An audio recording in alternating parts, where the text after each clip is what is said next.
오늘 밤 9시로 예정됐던 국회 본회의가 또다시 무산됐습니다. 어젯밤 여야가 드루킹 특검 법안에 대해 이견을 좁히면서 오늘 본회의를 열어 추가 경정 예산안을 함께 처리하기로 합의한 바가 있습니다. 하지만 이번엔 추경안이 발목 잡았습니다. 수천억을 깎아야 한다는 야당과 깎을 수 없다는 여당이 맞서고 있습니다. 빨라야 내일 모레, 그러니까 21일에 본회의를 다시 여는 방안이 논의되고 있습니다. 국회에 나가 있는 취재기자 연결해서 좀 더 자세한 상황 알아보겠습니다. 이윤석 기자, 오늘 밤 예정됐던 국회 본회의, 이렇게 무산이 됐는데 지금 국회 사정 어떤지부터 좀 이야기해 주시죠. 네, 현재 추경안을 확정짓기 위한 예결위 소소위가 오늘 오전부터 열려서 진행 중입니다. 이 여야 간사끼리만 모이는 일종의 의사결정 기구인데요. 하지만 여야가 입장차를 좁히지 못하면서 이 파행과 속개를 거듭했습니다. 결국 오늘 오후 9시에 열릴 예정이었던 국회 본회의마저 무산된 건데요. 다만 야3당 원내대표는 약 1시간 전쯤에 월요일, 즉 21일 오전 10시에 본회의를 열어 처리하자는 데 합의한 것으로 알려졌습니다. 오늘 국회도 하루 종일 여러 가지 복잡한 상황을 겪었을 것 같은데 결국 이렇게 본회의가 무산된 거는 추경안 규모를 놓고 여야 간의 생각이 너무 다르기 때문에 그런 거 아닙니까?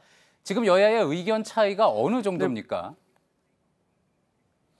네, 당초 정부가 낸 추경안의 규모는 약 3조 9천억 원이었습니다. 이 야당은 여기서 5천억 원에서 6천억 원을 대폭 삭감해야 한다고 주장하고 있습니다. 이 반면 여당은 원안 수준으로 유지해야 한다는 입장인 것으로 알려졌습니다. 야당이 그렇다면 주로 삭감을 요구한, 그러니까 깎겠다고 한 부분이 어느 부분입니까? 야당은 형평성을 내세워서 추경안의 삭감을 요구하고 있습니다. 예를 들어 교통 환경에 따라 이 산업단지 중소기업에서 근무하는 청년들에게 월 10만 원씩 3년 동안 교통비를 지급해주는 항목이 있습니다. 이게 오히려 다른 청년들에게는 차별로 작용할 수 있다는 겁니다. 하지만 여당은 야당의 감액 주장은 국민을 고통 속에 방치하는 무책임이라며 반발했습니다. 사실 여야가 이제 처음 오늘 밤에 추경안 처리하겠다 이렇게 합의를 했을 때도 워낙에 이 심의를 할 기간이 부족해서 졸속 심사로 통과시킨 것 아니냐 이런 우려가 나오지 않았습니까? 네, 맞습니다. 이 국회 상임위별로 추경안을 본격적으로 심사하기 시작한 게 지난 16일입니다. 만약 오늘 처리를 했더라면 나흘 만에 심사를 모두 끝낸 셈인데요. 보통 추경 심사에 약 2주가 걸리는 점을 고려한다면 이례적으로 빠른 처리를 시도했다고 볼 수 있는 대목입니다. 하지만 여야 지도부에선 이 추경안이 한 달 이상 국회에 계류돼 있었던 만큼 검토할 시간은 충분했다라는 입장입니다. 그렇게 한 달 이상 검토할 시간이 있었다 그러면 왜 앞서 이야기됐던 쟁점들을 미리 이야기하지 않았는지 그 부분에 대한 지적도 나올 수밖에 없겠군요.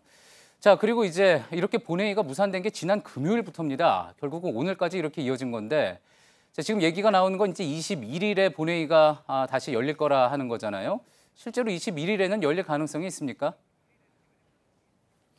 앞서 말씀드린 대로 야3당 원내대표 간에는 그런 공감대가 이루어진 것으로 보입니다. 여당 주변에서도 21일에는 본회의를 열고 처리할 수 있을 것 같다라는 얘기가 나오곤 있습니다. 하지만 당연한 얘기지만 이를 위해선 지금 진행 중인 예결위 소소위에서 여야가 최종적인 합의를 도출해내야 합니다.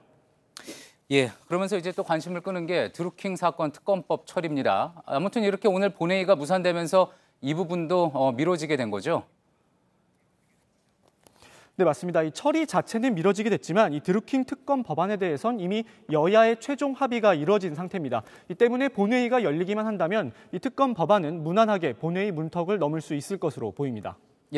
잘 들었습니다. 국회에서 이윤석 기자였습니다.